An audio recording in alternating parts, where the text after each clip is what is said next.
world where chaos spreads and beauty fades, ask yourself, what went wrong? When reason is ignored and divine guidance is dismissed, disorder takes over. This isn't just coincidence. It's what happens when we abandon both mind and faith. Humanity, in its journey toward perfection, passes through 7 stages, with the final stage being the era of the reappearance. In the very first stage, spanning from Prophet Adam to Prophet Noah, peace be upon them, no divine law had yet been revealed. The institution of divine law began with Prophet Noah, and following him, other prophets were sent who brought divinely revealed laws. Before the revelation of divine law, prophets invited people to use their reason. It was through rational reflection that human beings established social life. Unlike instinct-driven creatures, humans endured hardship, created tools, and made progress. Imam al-Sadiq, peace be upon him, referred to the existence of earlier civilizations before ours. Likewise, the noble Quran mentions the creation of beings similar to humans who existed before us. These beings, likely the Naznas, eventually became extinct, and after them the current lineage of human beings began. Across the world, all human beings share 3 universal languages: instinct, mathematics, and innate disposition. Instinct addresses our basic physical needs.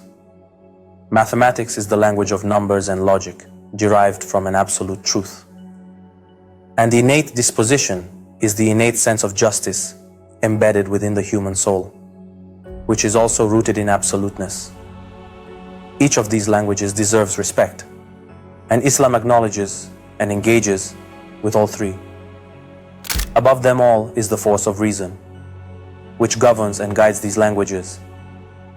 The Prophet Muhammad, peace and blessings be upon him, and his family said, "Ma khalaqallahu khalqan khayran min al-aql," which means, Allah has not created any creation better than the intellect. If rationality is abandoned in a society and emotions take its place, people become easily manipulated and swayed. There is a distinction between truth, that which ought to be, and reality, that which actually happens. The opposite of truth is falsehood. The noble Quran says in Surah Al-Isra verse 81, وَقُلْ جَاءَ الْحَقُّ وَزَهَقَ الْبَاطِلُ إِنَّ الْبَاطِلَ كَانَ زَهُوقًا, which means, and say, the truth has come, and falsehood has perished. Indeed, falsehood is ever bound to perish. Falsehood only manifests when truth is abandoned. Truth, by its nature, is absolute. We believe that through the use of reason, we can recognize truth. Truth provides the foundation upon which everything must be placed in its proper position. This act, placing everything where it belongs according to truth, is justice. And the opposite of justice is injustice. The implementation of justice leads to order, and from order arises beauty. Therefore, truth leads to justice. Justice brings order. Order produces beauty. It is the pride of the Shia that they have made justice one of the core principles of their faith. Symbols of justice, like the axe and the scales, stand in direct contrast to the anti-justice symbols found in satanic ideologies. Satanists, having turned away from truth and embraced falsehood, which inherently oppose justice. The result of such opposition is chaos and a departure from beauty. This is why the outward appearance of those aligned with satanic tendencies is often disturbing or unpleasant. The central conflict in the world today revolves around the method by which truth is identified. The divine solution to this dilemma is the reason, a sacred gift from Allah, appointed as an internal prophet to every human being. Whenever a society drifts toward ugliness, whether in behavior, culture, or appearance, it signals a deviation from rationality. We believe that if a society is truly guided by intellect and reason, it will naturally become a religious society. Before Prophet Noah, people were directed toward innate disposition and reason. From the time of Prophet Noah onward, divine law was introduced. The commands of the divine law are aligned with the rulings of the intellect. Reason can grasp what the divine law declares. Therefore, the development of intellect within a society prepares it for the final stage, the era of the reappearance. Simply chanting "O Mahdi" with emotional fervor is not sufficient.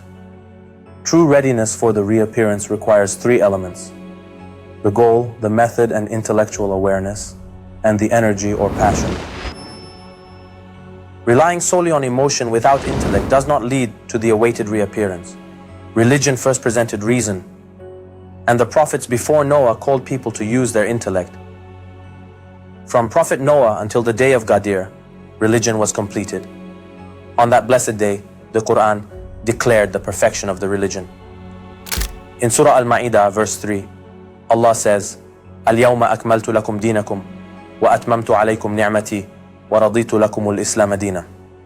Which means, this day I have perfected for you your religion, completed my favor upon you, and have approved for you Islam as your religion. Modern humanity sometimes claims that it can advance the world through science alone. However, this mindset reflects a lack of intellect, not merely a lack of information, but a stunted rational development. This shortcoming is a result of manipulation by the triad of deception, force, and wealth, namely hypocrisy, tyranny, and capitalism. When wealth becomes the foundation of society and humanity is sidelined, the universal languages of human connection come under attack. While they cannot distort the language of mathematics, they focus instead on distorting instinct, encouraging people to abandon natural boundaries, and on suppressing the language of innate disposition, the innate sense of justice and morality. The Messenger of Allah, Prophet Muhammad, peace and blessings be upon him and his family, said, "Aliyun ma'al haqqi wal haqqu ma'a Ali," which means Ali is with the truth and the truth is with Ali. This means that distancing oneself from Imam Ali, peace be upon him, is equivalent to drawing closer to falsehood. Falsehood leads to injustice, injustice to disorder, and disorder to ugliness. The ugliness we witness today in parts of the Muslim world is the result of distancing from Imam Ali. First came reason, then came divine law, to clarify and complete the journey that intellect had already begun. Intellect embraced the divine law because it witnessed the positive outcomes of divine instruction. There is a difference between knowledge and reason. A person may possess knowledge yet lack reason. Rationality is based on principles that are inherently accepted by human nature. People believed in the prophets because their intellects confirmed the authenticity of their miracles. The intellect served as the inner witness to the truth of the prophetic mission. The noble Quran does not accuse those who rejected the divine authority of Imam Ali as ignorance. Rather, in Surah Al-Baqarah, verse 42, it states, وَلَا تَلْبِسُوا الْحَقَّ بِالْبَاطِلِ وَتَكْتُمُوا الْحَقَّ وَأَنْتُمْ تَعْلَمُونَ, which means, and do not mix the truth with falsehood or conceal the truth while you know it. This clearly shows that they knew the truth, yet they simply concealed it. In the very next verse, which is famously linked to the divine authority of Imam Ali, says, وَأَقِيمُوا الصَّلَاةَ وَآتُوا الزَّكَاةَ وَارْكَعُوا مَعَ الرَّاكِعِينَ, which means, and establish prayer, give zakat, and bow with those who bow in worship. The reference to those who bow finds its clarification in Surah Al-Ma'idah, verse 55. إنما وليكم الله ورسوله والذين آمنوا والذين يقيمون الصلاة ويؤتون الزكاة وهم راكعون, which means, your ally is none but Allah and His Messenger and those who believe, those who establish prayer and give zakat while they bow in worship. For religion to truly take root in society, we must distance ourselves from superstition and baseless beliefs. Religion is founded upon reason. Our task is to present rational and verified truths to people and invite them to judge for themselves. Even physical evidence, such as the remains of Prophet Noah's Ark, can aid in affirming such truths. The truthfulness of no other prophet in history is as demonstrable today as that of the Prophet Muhammad, peace and blessings be upon him and his family. His enduring miracle, the Quran, is still accessible for scrutiny. Its scientific marvels across various disciplines can be presented as evidence of its divine origin. When reason prevails in a person, the truth of the Quran and the legacy of Imam Hussain, peace be upon him, become even more apparent. Reason dictates the necessity of avoiding even potential danger. 124,000 prophets have warned humanity about the reality of the afterlife and the punishment awaiting the wicked. Intellect demands that such a warning not be dismissed lightly. Unfortunately, today we often teach religion to children through myths and fanciful stories, rather than responding to their questions with rational clarity. This is a disservice to both religion and reason. In Surah Al-Baqarah, verse 256, Allah says, "La ikraha fi ad-din qad tabayyana ar-rushdu min al-ghayy," which means, there is no compulsion in religion. The right path has become clear from error. This verse confirms that religion is a rational path. You are free to reject it, but once accepted, it is not easily abandoned, because the distinction between guidance and misguidance is obvious. Some might question how this verse aligns with the Islamic ruling on apostasy. The answer is, there is no compulsion in religion. Refers to the stage before accepting the faith. Many who later abandoned Islam had never truly understood it. They had accepted it by habit, not by understanding. Imam Hussain, peace be upon him, by sacrificing his blessed blood, drew an eternal line between truth and falsehood, leaving no excuse for ignorance. The ultimate aim beyond recognizing the truth is to establish justice, which leads to order and ultimately results in beauty. Lady Zainab, peace be upon her, despite enduring tremendous tragedy in Karbala, famously said, "Ma ra'aytu illa jamilan," which means, I saw nothing but beauty. She perceived the end of the path, where divine beauty emerges from the truth, justice, and order achieved through sacrifice. We must remember this spiritual progression. Truth, justice, order, beauty. Imam Hassan al-Askari, peace be upon him, listed the signs of a true Shia, and interestingly, he specifically mentioned Ziyarat al-Arba'in rather than Ziyarat Ashura. This reveals a deep rationality behind this act of devotion, one that has become clearer to us in our modern era. Imam Hussain, by separating truth from falsehood, paved the way for the reappearance of the Imam Mahdi, may Allah hasten his reappearance, who will then establish universal justice upon the foundation of truth.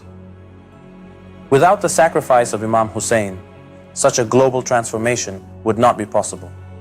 In other words, there had to be a Hussain before the emergence of the Imam Mahdi, so that the argument is complete against all humanity. Even if one does not reach the truth through knowledge alone, reason still compels one to follow the path laid out by divine law. Sadly, humanity set aside this path and relied solely on itself, spreading oppression and injustice across the globe. Now, having tasted the consequences of that error, people are yearning for justice. In their search, they are returning to truth and discovering the one who once and for all separated truth from falsehood. Despite the passage of time, intellect demands that we say, "If only I had been with you," and that we share in the grief of the tragedy by saying, "Truly, my affliction through you has become immense." There is a hidden satanic agenda pushing global events toward a twisted vision of the end times. These forces aim to target the reappearance of the Imam by distorting Islamic teachings. They present extremist groups such as ISIS as if they are awaiting Mahdi, attempting to invert the truth and portray the real savior as the Dajjal. This tactic is designed to make the world fear the true promised one. We must counter this plot by exposing fabrications and identifying movements rooted in the ideology of Sufyani, those who act like ISIS, spreading terror and chaos. These movements are false representations of Islam and have nothing to do with the awaited Imam. A key point lies in the prophecy of the 11th Imam, who said that Ziyarat al-Arba'in is one of the signs of a true believer. The massive pilgrimage of Arba'in, with millions participating, naturally raises questions in the minds of people worldwide. It provides a powerful opportunity to present the true face of Islam and introduce the mission of Imam Mahdi. People around the world begin to realize that these are Shia Muslims traveling to Karbala to visit the grave of Hussain.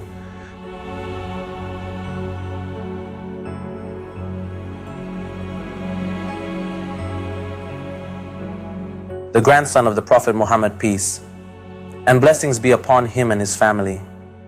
In a world that witnesses injustice and massacres daily, the story of Imam Hussain is no longer hard to believe. It becomes immediately relatable.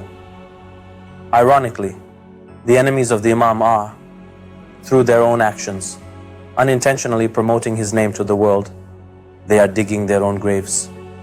When Imam Mahdi appears, he will introduce himself by recounting the tragedies of Imam Hussain, connecting the past sacrifice with the future justice. The Arba'in pilgrimage must be used in support of Imam Mahdi. Pilgrims should carry banners, slogans, and symbols that remind others of the concept of Mahdawiyah, the belief in the promised Savior and his reappearance. Those unable to attend the pilgrimage in person can contribute online by introducing Imam Hussain and the awaited one to global audiences, creating and sharing short clips titled, "Who is Imam Hussain?" and "Who is the Son of Man?" Mahdi, drawing on the Bible's own terminology, especially the phrase "Son of Man," can be highly impactful for Christian audiences. These efforts allow anyone, anywhere in the world to take part in spreading awareness of the truth, thereby helping hasten the reappearance. The existence of deviant groups should not discourage genuine believers from discussing and promoting the concept of Mahdawiyah. Instead, it is more essential than ever for sincere and knowledgeable individuals to take the lead. Ironically, the enemy has expended vast resources to give media visibility to groups like ISIS. This opens a major opportunity for us to contrast these imposters with the authentic Shia and introduce true Islam to the world. Those who shed blood for the cause must also master the art of communication. From Imam Hussain, we have learned that at certain points, blood must be shed to clearly show one's disassociation from falsehood. Imam Hussain gave his blood, and Lady Zainab delivered the message to the world. If you were not in Karbala, you can still deliver its message, just as she did. Imam Hussain once declared, "If you do not have religion, at least be free men." This was not only a message to Yazid's army, it was an eternal message to all humanity. To kill a child is cowardice. That is why Imam Hussain becomes the spiritual key to the reappearance. He raises a society of free, awakened, and courageous people, one that is ready for the return of justice. So we say with longing, "O Imam Mahdi, since the day you left us, the world has never been normal again."